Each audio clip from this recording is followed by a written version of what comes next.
if any woman ever asked me, well, would you cheat on me? I said, oh, absolutely not.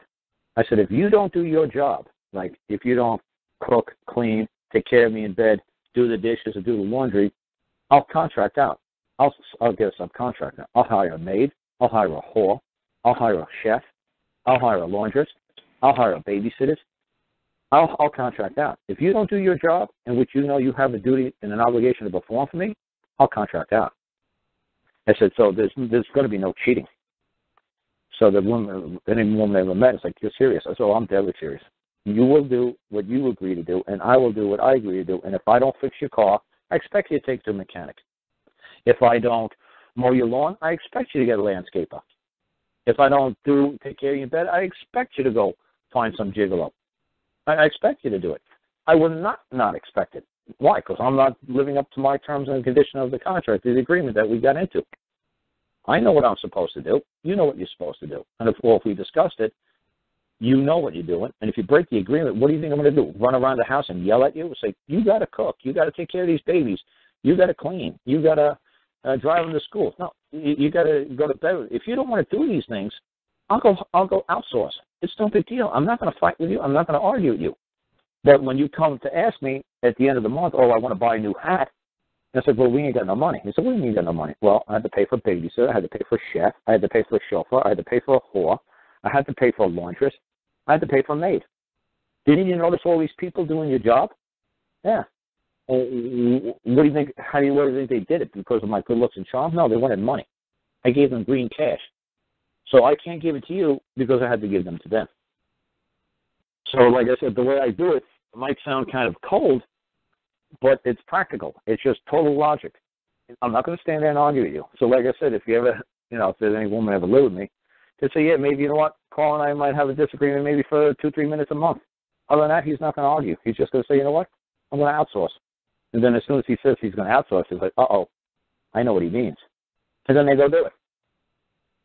Because I'm not going to stand there and argue with him. I'm not going to say, hey, cook, clean, go to bed. I'm not going to, do dishes, take the kids. No, you know what, I'm going to outsource. Have a nice, what? I want to make a phone call. I'm going to outsource.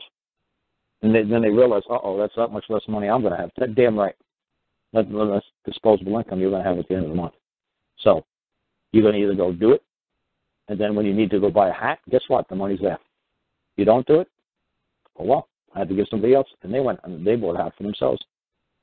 So like I said, I don't understand why people aren't practical like this. They might say, well, that's not very romantic, Carl. Or, what? Romance what? This is practical.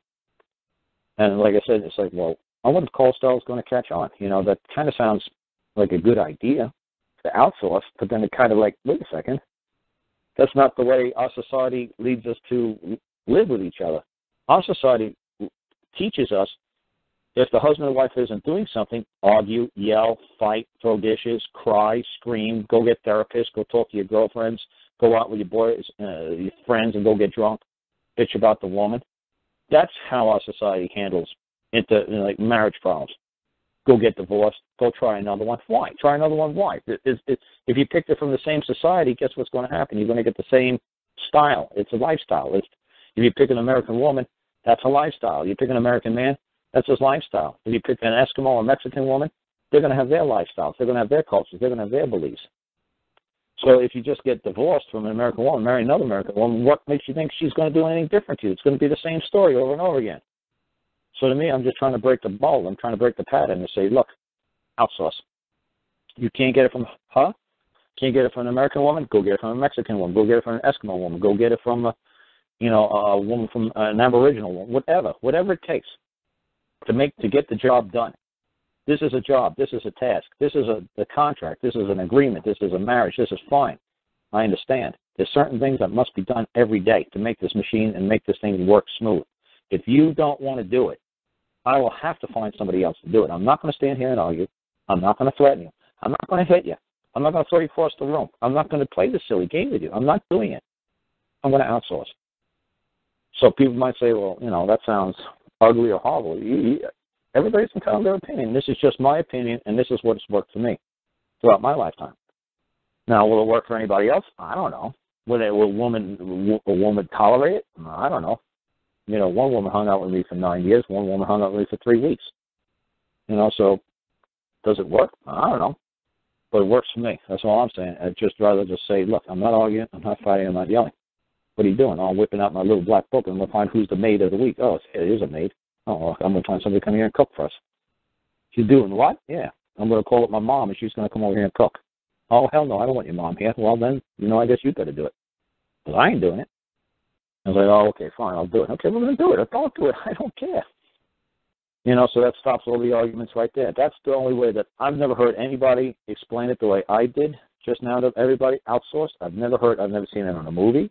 I've never seen it in a book. I've never seen it on a TV show. It's just my way of looking at the world and saying, you know what? I'm going to put my spin on it. This is, like somebody said, hey, this is, Lentz sense. This is what makes sense to me. Now, if it makes sense to anybody else in the world, great. If it doesn't, I don't care. It works for me. So, like I said, I just try to tell people what works and what hasn't worked for me in my lifetime. Whether this is true or not, or, only God knows what's true. I'm just telling you what I bear witness to what I've done and what I've experienced, and I can tell you what works and what doesn't work. Arguing and yelling and carrying on, I'm not going to do it.